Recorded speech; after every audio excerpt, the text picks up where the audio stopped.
Hello दोस्तों, welcome to my channel. और इस वीडियो हम देखेंगे मुरैना ज़िला।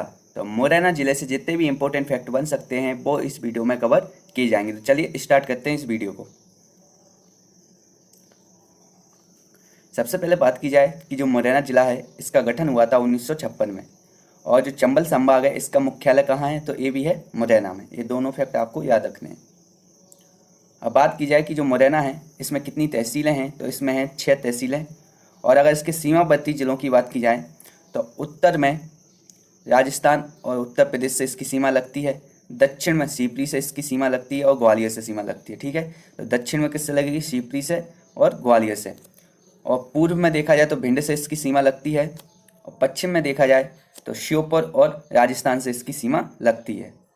तो जो मुरैना है ये एक साइड से राजस्थान से भी लगा हुआ है और उत्तर प्रदेश से, मतलब ये ऐसा जिला है जिसकी सीमा 2 राज्यों से लगी हुई है, इसलिए ये बहुत ही इंपॉर्टेंट हो जाता है।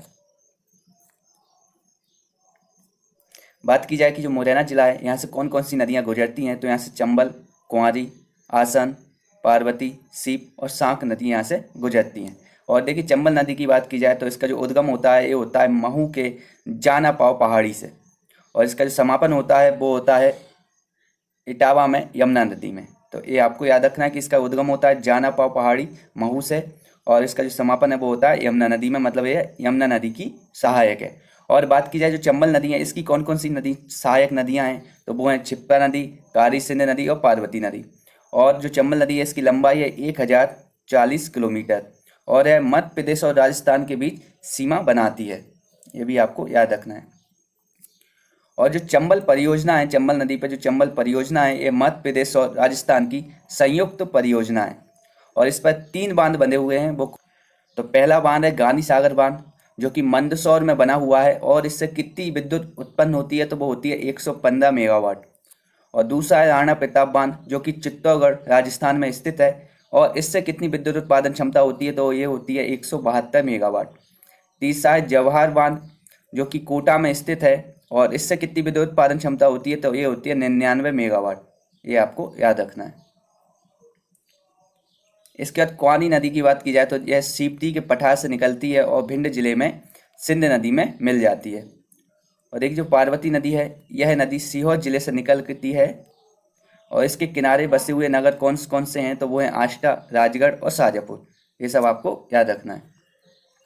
अब जनसंख्या घनत्व की बात की जाए तो जो मुरैना है यहाँ का जो जनसंख्या घनत्व है वो है 394 वर्ग किलोमीटर, जो कि 52 जिलों में 5वें स्थान पर आता है। और यहाँ से कोई खनिज प्राप्त होता है तो यहाँ से चूना पत्थर प्राप्त होता है। और यहाँ पे कैसी मिट्टी पाई जाती है, तो ये पाई जाती है जलोढ़ मिट्टी। और यहाँ पे कृषि सरसों उत्पादक जिला है ये।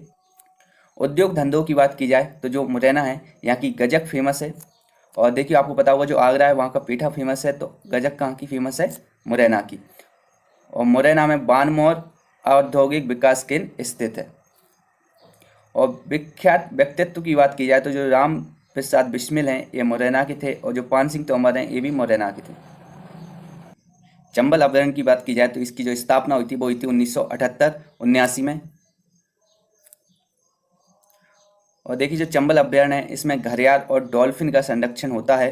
प्रदेश का सबसे बड़ा घड़ियाल अभ्यारण्य कहाँ है, तो ये मुरैना में चंबल अभ्यारण्य ही है। और इसका क्षेत्रफल कितना है, तो वो है 435 वर्ग किलोमीटर, और यह मुरैना, भिंड, धौलपुर, इटावा तक फैला हुआ है।